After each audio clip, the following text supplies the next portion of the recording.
pour être sauvé, surtout pour les Congolais, il faut être au sein du parti de Moutapona pour délivrer la République.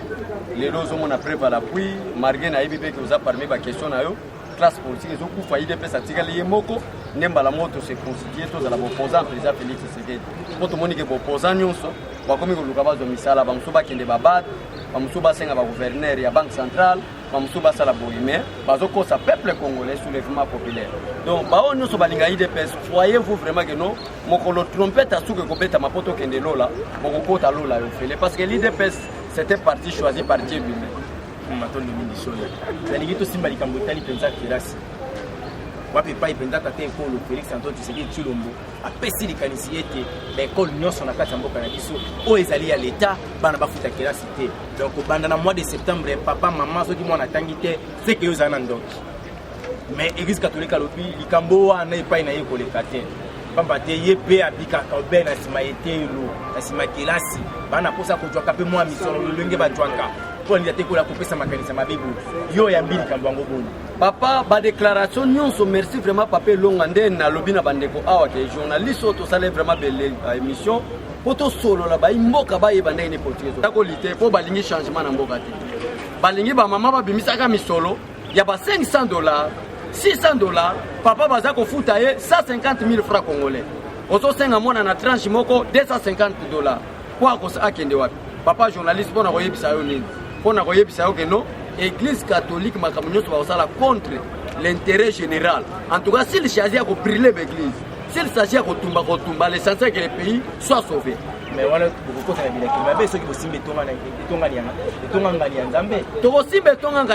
quel est le rôle d'un serviteur de Dieu? Un serviteur de Dieu, un messager au milieu du peuple. Qui est un serviteur de Dieu? C'est lui qui amène la bonne nouvelle. Et quelle est la bonne nouvelle pour le peuple congolais? La bonne nouvelle pour le peuple congolais, ce n'est pas au Kobala, non. Bonne nouvelle pour le peuple congolais, à la considérer à la dignité. Bonne nouvelle pour le peuple congolais, et être maman qui est dans la maternité, à soins appropriés. Bonne nouvelle pour le peuple congolais, et être tant à boti moi nanae, à tant qu'il classe yofele. Mais peuple congolais, à sa bongoté. C'est l'église catholique. En d'autres termes, mais ce sont les envoyés du diable pour détruire le pays. La mère Menda a retiré signature, a lobby était à récupérer candidature naïe, Pambata au Kénéma Ponomité, Namoto à Koubing étranger. Cour d'appel, il y a Lusambo Kuna et Sankourou, Baloba qui était, moi Namboka Wana, Bakubindana Mende, Bakoué les Bonga, Basiba déclaré qui est état étranger. Marka Mondenge Nini Awa, le professeur Vundwa a posé sa moto wana pe senya ko ni babaki ne maponomi na moto oyo ba ko déclarer étranger ya longoli aye candidature ba mende o basala ba benga ngo comédie politique papa journaliste les aventuriers en politique les indisciplinés en politique biso to ko côté la bangote mais moto baso ko potane ndeko na ye ba uti FCC problème papa journaliste chef na yebisa ko yetango tozo sala analyse il faut faire beaucoup attention tant que ça l'analyse concernant la FCC. Basant la politique, il y a beau soloté. Basant la politique, il y a quoi embryer peuple congolais, quoi compliquer mentalité à peuple congolais. Nase basant au solo la malamu, mais na likolo basant au bundagaza étranger. Mais à outil na classe politique na FCC. FCC va disqualifier te baye, ba lobby était tous amène de totia. Tant que ça na FCC le la partie politique. Pour na nini mende abimaki ta alvaité que azali étranger. Et s'il y a les étrangers parmi les étrangers au Congo, c'est Joseph Kabila numéro 1. Mende a travaillé avec Kabila qui était un Rwandais en République démocratique du Congo, venu avec l'AFDEL. Mais Mende était son ministre, et pas quel n'importe ministre, mais son porte-parole pour les défendre, un Rwandais. Mende, tu dois apprendre à être discipliné. C'est ça l'aventure de blaguer avec les peuples. Mais il n'est pas compétent d'être gouverneur. Quelqu'un qu'on appelait Tchakou, un grand leader comme Tshisekedi Wamulumba, peut être gouverneur. Non, ça c'est blaguer avec les Congolais. Avec Ndogosala Moussala Batchakou Basala. Avec Solé, avec Ndogosala Moussala Batchakou Basalaka, Monamboka. Le logo Frédéric Matoumou Loubé au PC place. Ils allaient le lingue, ils ont ma politique, il y a système, il y a Sika. Ils allaient être tout en opposition aux démocraties à la tête. Au Tika la Wana Kaka Nengi Monamboka, Yoka Soin Lobaka. Comme le Wana Irigwe, au Seigneur élection qui est Makala. Makala ndengeni peuple congolais c'est l'élection peuple congolais premièrement pour naïe alia malaria eza na mboka oyo ti ozomona badéclaration bamende bazosala bamatungulu lamuka les problèmes de malaria maladie mentale c'est ça leur problème. Félix Tshisekedi, le problème est de régler d'abord la mentalité du peuple congolais et régler le ventre du peuple congolais. Tant que Congolais ont une mentalité malamu, allié malamu, papa au monde qui mboka oyo, ils en ont pas compétence. Mboka oyo, ils en ont pas valeur. En 1960, d'abord tous en 1959. Na makambo ya match ya vite beta mabaya ko tele la Belge 1959 4 janvier 4 janvier 1959. Et talisa solo que peuple congolais place à mona kamabe sengele ya sala nini atelema. Peuple congolais nzambe tanga tindi biso mokila tinda biso na injustice te. Nana memele biso injustice Mobutu. Nana le memele biso injustice Laurent Désiré Kabila. Nana memele biso injustice Zoba Yasuka o Joseph Kabila. Yende donc sénateur. Asa sénateur était, il faut pas confondre les choses. Joseph Kabila était le président de la République, mais pour l'honorer, na instance ya suka kumboka kokisi ndeba pese comme titre honorifique comme sénateur à vie. Sénateur à vie, titre wana pese moi limema na yango. Mais comme si benga ezoba. Mais asa soba médiocre. Tango mosengo ba bengi serviteur déjà benga qui est médiocre. Oyoka kate. Biso tout ça compléter comme makambo esalema déjà que il est médiocre. C'est clair. Peut-être soba na lingala botol ba na français médiocre. Ozolanda ndeko nanga mutu abomi peuple congolais yango na Félix Tshisekedi alobina zongisa peuple congolais na ebonga na ye na ba 59 congolais azakotala nani belge asakani na congolais babeti congolais basakana na ete na 1960 indépendance baboyi Lumumba akende na table ronde ba politicien congolais balobi non yambo ete tokende na table ronde Lumumba obino bokangi na kasho bosala nini bo libérer peuple congolais azaki mutu abolingo mutu abosangani. Maintenant, on a même division. L'église catholique, à travers les dictateurs, c'est clair. Le peuple congolais, Bino Boza éveillé. Bolanda Makamambo Kanabino, pour comprendre que l'église catholique va déclaration, nous, ça, ils allaient pour nous protéger bien et non pour nous protéger le peuple congolais. Mon avocat Solé, le logo va précipiter sa position à la question de la naïe que Kalamingité beaucoup yambaye na cache. Kolongwanaye, et ça monte en beauté. Kolongwanaye. Ils allaient longa tope kolongwana ye ils allaient pour la kisabatu souhaiter balukanzela kolongwa ya bati eza motambo te eza pe longa te po Félix Tshisekedi azo longa depuis le 30 décembre je crois 2018 depuis Félix Tshisekedi azo longa oya yebisa Kabila clair face à face que M. Kabila il est temps de rentrer au Rwanda c'est l'état pour que le peuple congolais a se retrouver sa arme betama ni revolver silencieux. Nous avons déjà victoire. Maintenant, à la tête du pays, il y a quelqu'un qu'on appelle Congolais d'origine. C'est Félix Tshisekedi. Ce n'est ni Rwandais, ni M. Mobutu. C'est Félix Tshisekedi par rapport à la Ligue. Donc, ils ont une longue tête. Mais ils ont des prières. Il y a Félix Tshisekedi dans le stade de martyrs. Tshisekedi à la Karabiso, papa journaliste, pour les Congolais, les Égyptiens que vous voyez aujourd'hui, vous ne les verrez plus jamais. La dictature que vous voyez aujourd'hui, vous ne les verrez plus jamais. Les impairs que vous voyez aujourd'hui, vous ne les verrez plus jamais. Les FCC à travers les PPRD que vous voyez aujourd'hui, vous ne les verrez jamais. Conformément au verset biblique Exode 14. Et l'élo, parce que nous pensons. Nous avons comme en septembre, même les Gentino va venir gouverner face à des crimes basala, par Luganzela au Kima Brazzaville. Parce que le peuple congolais, papa journaliste, ce qu'on a dit discours, il y a chef de l'État dans Luanda. À l'Obina Congo, il n'y aura plus les intouchables. Tout le monde qui ont pillé Mongo et l'État, ils seront bel et bien arrêtés. Si le problème est que papa journaliste, le peuple congolais est landanga. La Mouka FCC, balingi babanda osala ba infraction, tango bakokanga bango basala ba déclaration que Félix Tshisekedi a mis dictature. Non, mais c'est Matungulu, mais c'est plutôt Matungulu est déjà du camp du changement, mais c'est Mouzito. Mais c'est Martin Fayulu, vous ne serez jamais arrêtés comme des opposants. Parce que vous n'êtes pas des opposants. Mais vous serez bel et bien arrêtés comme des voleurs. Parce que papa journaliste, Mouzito, ceux qui ont gagné Kabila Lelo, Kabila Okangama, et mon alors mon premier ministre à l'époque que j'ai violé, que j'ai volé, était qui? Adolphe Mouzito. Donc on risque même de Rolanda papa qui disait un cimetière. Parce que ça complice, il y a battu Oyo, va détruire le Mboka. Tout ça, et mon way, bateau, ça mon way Oyo, Azana Valère. Mowe yulokola kizengi wana azalaki bapenga kaye mutu na bwanya kubosa na kasa yeki patriarche esa ye penza mwa limemi na ye papa journaliste banani babenga ka kikizenga patriage jibata ba PPRD yo kata Mobutu ata saki dictateur abenga patriage abenga kizenga patriage non patnia qu'un patriage c'est Tshisekedi wa Mulumba bwanya na ye monana kizenga n'était pas patriage preuve à la pluie bat babenga patriage na bata PPRD bala mermende bala atundu nde ba yebiseke patriage pour détruire le pays. Le patriage, c'est Tshisekedi qui nous a enseigné tous la politique. La politique, on se voit que tous les papiers longs. Au moment donné, maman Vicky Mbouibeya, mère double, afin de faire le bic, abecho le leka loba. Et ça, politique, tu dois prendre des netiens Tshisekedi. Wana peuple congolais abat le tribalisme, abat la haine. Il faut accepter comme ça que la politique, c'est l'IDPS à travers son leader, Tshisekedi Wamulu. Maintenant, nous avons pour réfléchir au Makambo au Italie gouvernement.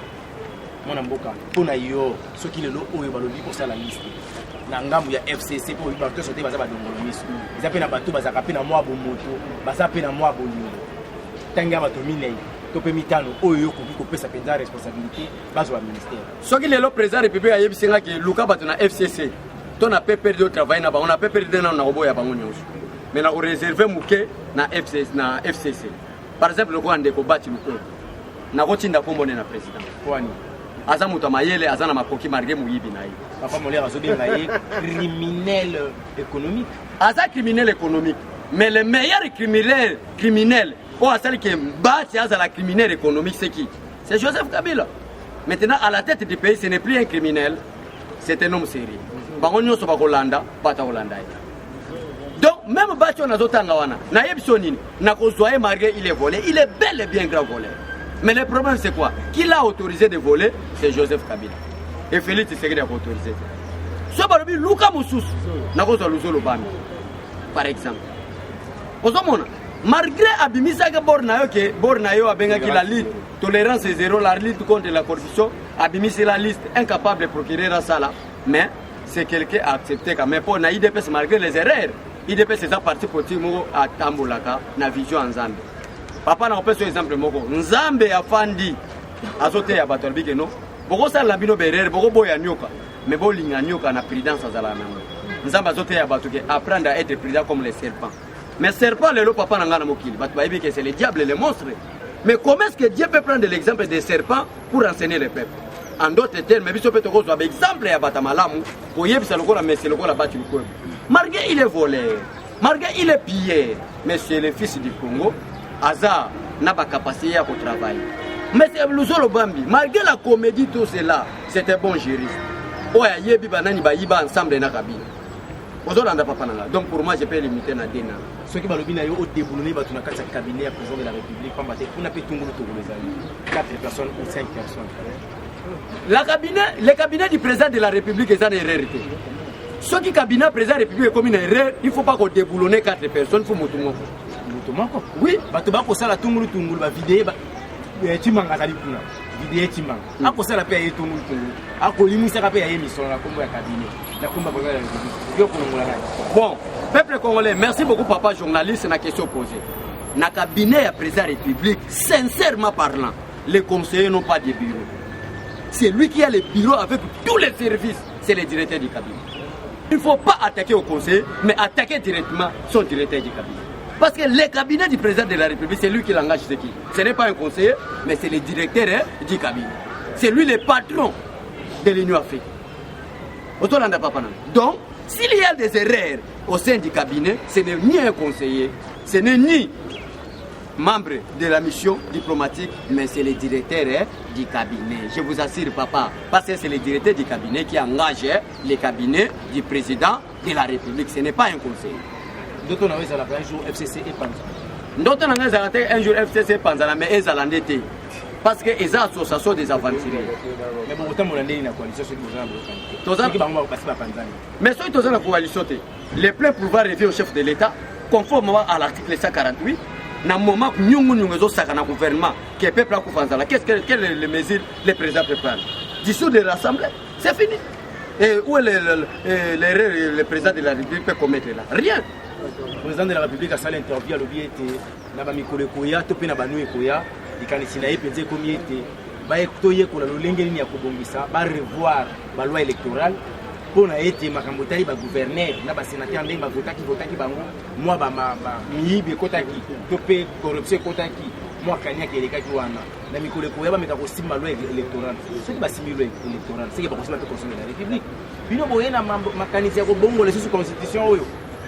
La première personne à déclarer que cette constitution est mauvaise, c'était Tshisekedi Wamulumba na Sun City. Et ça les lots makambo ya IDPS pour na lutter pour la constitution bandi les lots banda Sun City. Tango ba place à Tshisekedi Wamulumba na Tshisekedi Ngoma. Tshisekedi aloba bien.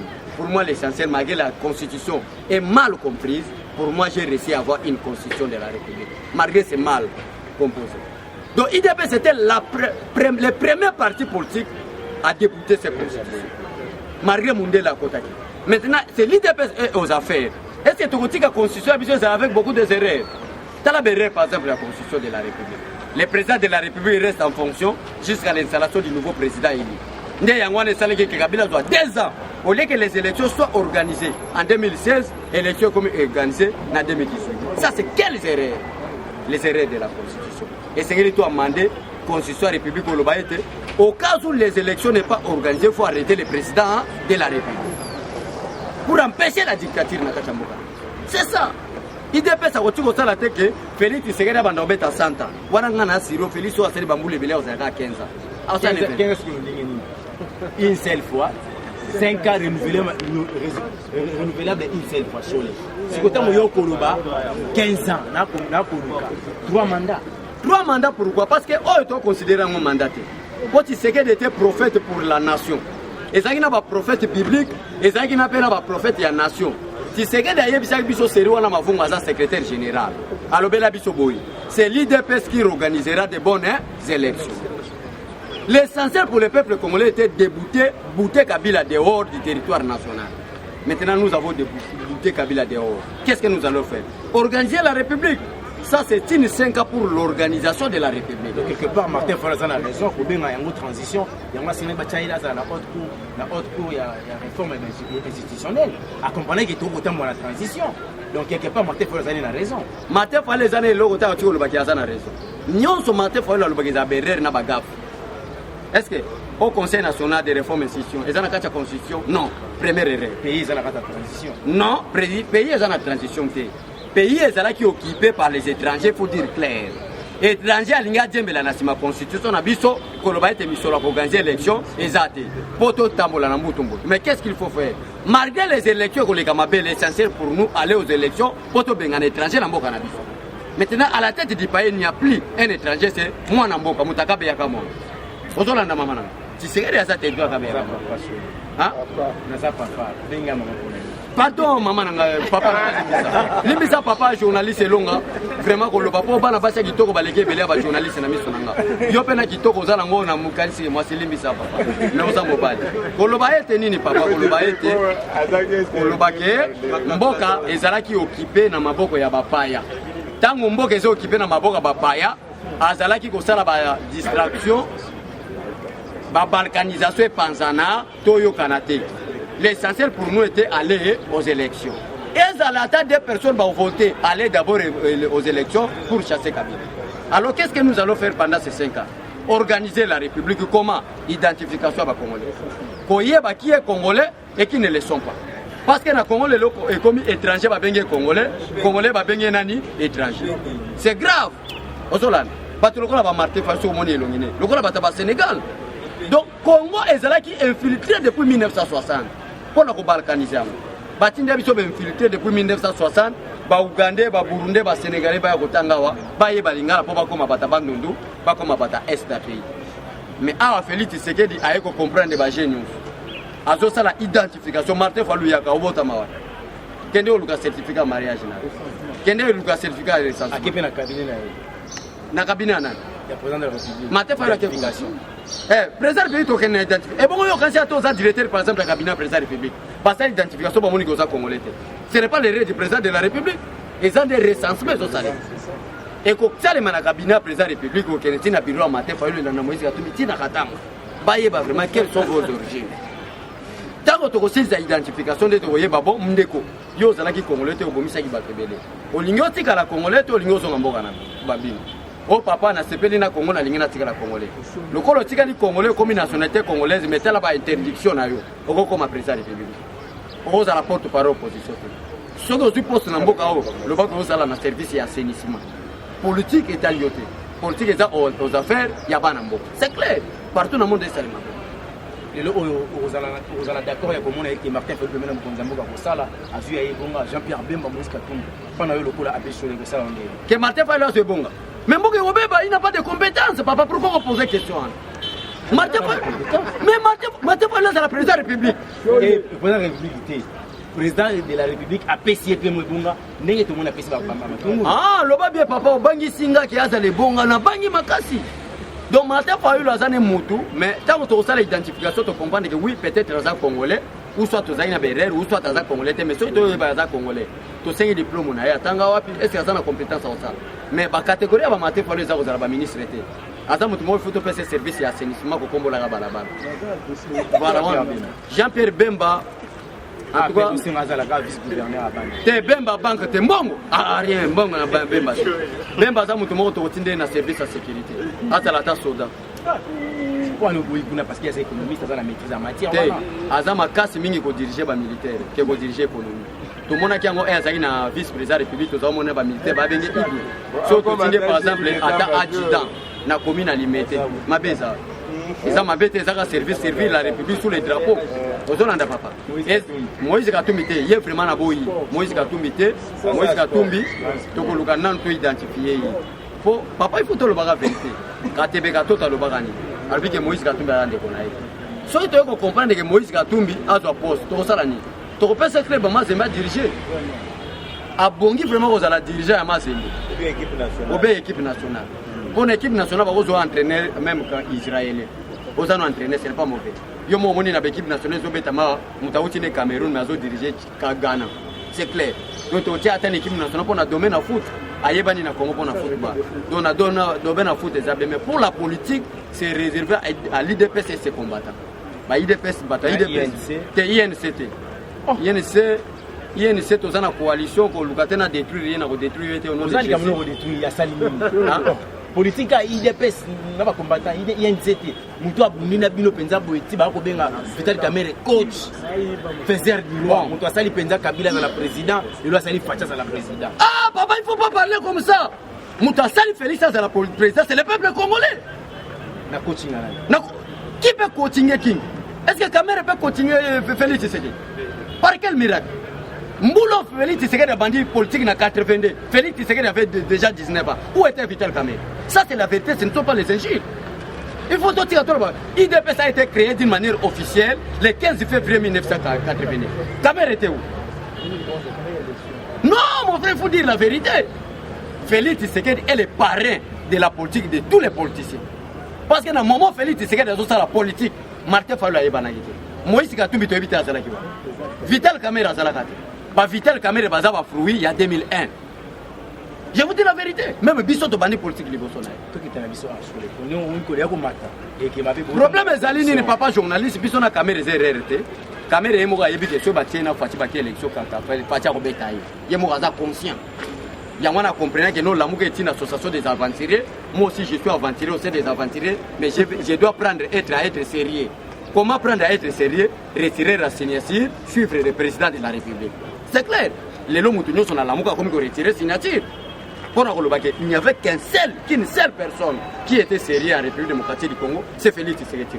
La mouka va retirer la signature. Mboussa Nyamoussa a retiré la signature. Matungulu a retiré la signature. Vital Kamerhe a retiré la signature. Bango Nyoso Bemba yo au beau pesa na finance, mais au nom de Jésus on doit financer. On détruit Mbogato au tindo armée. Lilo Basuka vraiment peuple congolais. Faites confiance au président de la République. Faites confiance aux combattants de l'IDPS. On a bien combattant de la liberté. À bas la haine ethnique, il faut accepter les résultats. Que la personne capable de diriger la République pour le moment, en dehors de Félix Tshisekedi. Et c'est tout le monde la vérité, papa. Les élections de 2019, si c'est 2018, je ne me trompe pas, et les gars qui disent de manière tribale, va choisir le leader de la province. Parce que l'Équateur va jouer Bemba, Bangala va jouer la commune. Quitter l'Équateur, le bac est Moulouba au pouvoir. Parce que l'Équateur va jouer Adolphe Mouzi, va jouer Matungulu. Bazui Martin Fayulu au territoire n'est pas. Le bas na bampagne abandu muluba roza pour partir. bake na katanga bake za footballer Moïse Katumbi lokola balinga opona bazembe yebisa bakatange muluba ko za pouvoir. Les élections en 2018 étaient d'une manière tribale, c'est clair. Ozolanda papa nanga abala N. Tous nous sommes les Congolais mutakoy muluba oaye abuleke lokola fatia za muluba na kende pouvoir we papa au nom de Jésus toroson sur ngoika sanji. L'IDPS c'était parti national pour l'intérêt du peuple congolais. Mungala Mongo mutabandundu lokola nga partout venez pour sauver la République. Mais ba diaboliser Félix na Genève akundi atabango lokola bakaya sa nani o aza muta IDPS batini na bad so aza muta batungulu. Donc vous devez faire beaucoup attention, aimer le président de la République. Président, merci vraiment. Namour aux hôtels Congolais, nous sommes Ndimayo. Bambote na bande onyo so balanda biso. Maman Vicky Mbouyibeya, maman R double, maman Mapassa. Merci. Président Chigito Mouchachino. Oui, maman Vicky alingago mingi alinga biso mingi mère double. Bolinga IDPS. IDPS c'est ça, c'est le parti politique et ils ont travaillé pour l'intérêt du peuple congolais. Ce qui IDPS a bongi simboka ote, en tout cas wana to koti ba prière. Mutu mo côté congolais mo ka za sous président république té. Wana to kota ba prière yeso ayo diriger mboka oyo. Mais le quoi les a pratiquement possible que yeso a diriger mboka oyo, c'est que Félix Tshisekedi a travaillé pour l'intérêt du peuple congolais. Bampangi na munyo sabela na muna ville qui fuite. Na ville Bandundu ville. Na territoire ya Bagata, na territoire na munu ya Idjofa. Na territoire ya Bulungu, Grabandundu, Kenge Masimanimba, partout. Bampanyi nyonso kelanda betu na Oshwe, na Kutu. Ben fetu zabake, kisika nyonso nzambi ke pona bantu ke bimisa leader mosi. Sambu na République démocratique du Congo, nzambi me ponina betu Tshisekedi wa Mulumba. Aba le tribalisme, aba la haine ethnique. Au moni Mulumba zana ki kuit considérer le pour la frère no congolais. Mutako boma minute eza Rwandais tout. Poende mutabomi biso nanza. Que Dieu vous bénisse, que Dieu bénisse le peuple congolais. Merci papa. Voilà, tu touché les gens en souka